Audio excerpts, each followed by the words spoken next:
많은 사람들이 이렇게 질문을 합니다. 나는 왜 기도하는데 응답이 없는가? 성경에서 구하라 하는 것을 구하지 않아서 그렇습니다. 또 나는 왜 계속 흔들리는가? 흔들리는 것을 붙잡았기 때문에 심지어 어떤 사람은 너무 고난이 많다 이렇게 말합니다. 복음 전도 선교를 위한 고난이 아닙니다. 오늘 본문에 나오는 사도들은 그 고난을 당하면서 기뻐했다고 말씀합니다. 사도행전의 제자들을 보면서 우리는 생각을 빨리 바꾸셔야 됩니다. 하나님의 사람들은 그리스도를 발견하고 체험되어진 것으로 모든 답을 다 내버렸습니다. 이 사실이 안 되면은 여러분들이 원하는 응답을 받았다 해도 또 갈등이 됩니다. 믿음의 주요 온전케 하시는 예수만 바라보자. 사도 바울은 그리스도를 발견하고 나서 그리스도께 잡힌 것을 잡으려 쫓아가 사람에게 발견되는 것이 아니라 그리스도께 발견되기를 원한다 했습니다. 이때부터 가는 곳마다 중요한 응답을 받게 됩니다. 빌립보 가면 빌립보의 응답, 데살로니가 가면 데살로니가의 응답을, 고린도에 가면 고린도에 대한 응답을 받게 됩니다.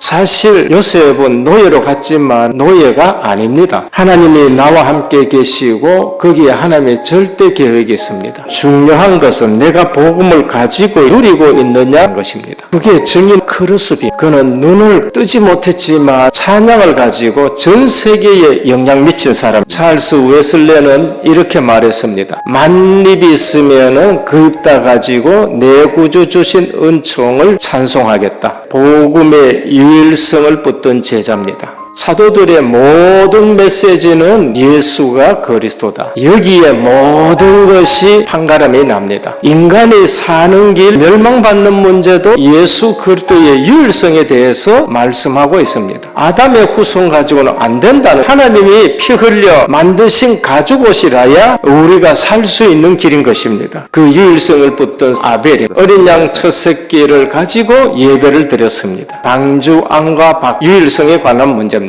신약 시대에도 하나님이 세상을 이처럼 사랑하사 독생자를 주셨으니 그분이 아니면 안 되기 때문에 유일한 아들을 보낸 것입니다. 주님이 친히 말씀하셨습니다. 내가 곧 길이요 진리요 생명이니 나로 말미암지 않고는 아버지께로 올 자가 없느니라. 사도 바울이 사역하다가 또 깨달았어요. 내가 너희 중에서 예수 그리스도와 그의 십자가에 못 박힌 것 외에는 아무것도 알지 아니하기로 작정하였다는. 그때 하나님이 고린도에 브리스길라 부부 보내놨습니다. 내게 유익하던 것을 그리스도를 위해 해로 여기면 그리스도가 가장 고상한 지식이다. 교회사 속에 나타난 신학도 유일성의 신학입니다. 베드로, 다른 이로서는 구원 얻을 수 없다. 바울, 오직 은혜로 된다. 어거스틴, 하나님의 은혜가 아니면은 우리는 못 산다. 루터와 칼빈, 오직 오늘 다락방 유일성 가지고 전도 선교 세계 복음하는 겁니다. 오직 의인은 믿음으로 말미암아 살리라. 그래서 우리가 진짜 말씀 운동을 제대로, 전도 시스템을 회복을 해야 됩니다. 제자의 걸음은 특별히 보호하십니다. 우연입니까? 하나님의 역사입니까? 오늘 또 사도들이 복음 전하다가 감옥에 들어갔어요. 그런데 주의 사자가 나타나가지고 감옥 문을 열고 빼내 새벽에 성전에 가서 또 복음 전합니다. 분명히 감옥에 가 있어야 될 사람이 감옥에 없는 거예요. 또 붙들려 가 있는데 주의 사자가 베드로의 옆구리를 차면서 일어나라 그래요. 빛이 비치면서 생신시 환상인지 모를 정도예요. 마가다락방에서 문을 두드리니까 네가 베드로의 천사를 받는 거 아닌가 그렇게 얘기합니다. 우연입니까? 하나님의 역사입니까? 그냥 일어난 일입니까? 기도 응답입니까? C.S. 루이스라는 분이 기도에 대해서 강연을 했습니다.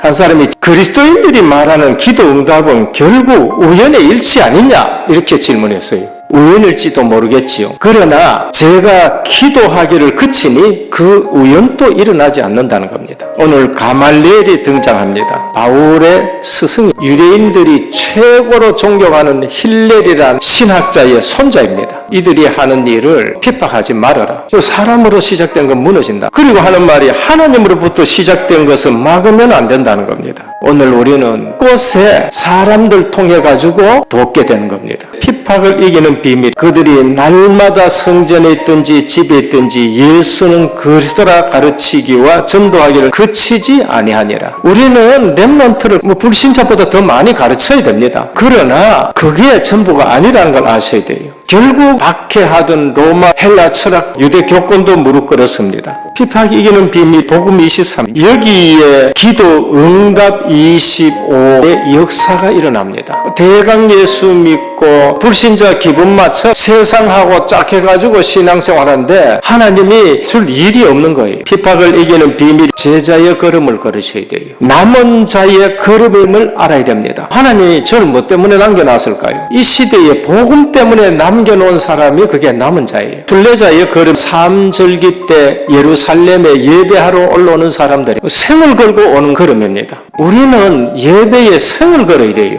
삼절기 오순절에 복을 받게 되는 겁니다. 제자의 걸음, 정복자의 걸음입니다. 내가 이 사람을 지배하자, 그 정복이 아니에요. 복음으로 세계 흑암을 정복하는 겁니다. 그래서 기도해야 되는 거예요. 기도하는 사람이 이깁니다. 현장을 제자의 눈으로 바라봐야 됩니다. 거기도 예수 그리스도가 필요하다는 거예요. 이사야 40장 6절에서 8절에 오늘도 우리는 예수가 그리스도라고 외쳐야 됩니다. 모든 육체 풀, 그 모든 영광 들의 꽃과 같습니다. 인생 의지할 거 하나도 없습니다. 여호와의 말씀은 영원하리라. 말씀하면은 반드시 기억해야 될 거 있습니다. 1.1핵도 없어지지 않아 성취됩니다. 성령은 지금 또 역사 우리 속에 계시면서 일하십니다. 우리의 틀린 생각 전부 내려놔 놓고 예배에 승리하는 저와 여러분 되시기를 주 예수 그리스도 이름으로 축원합니다.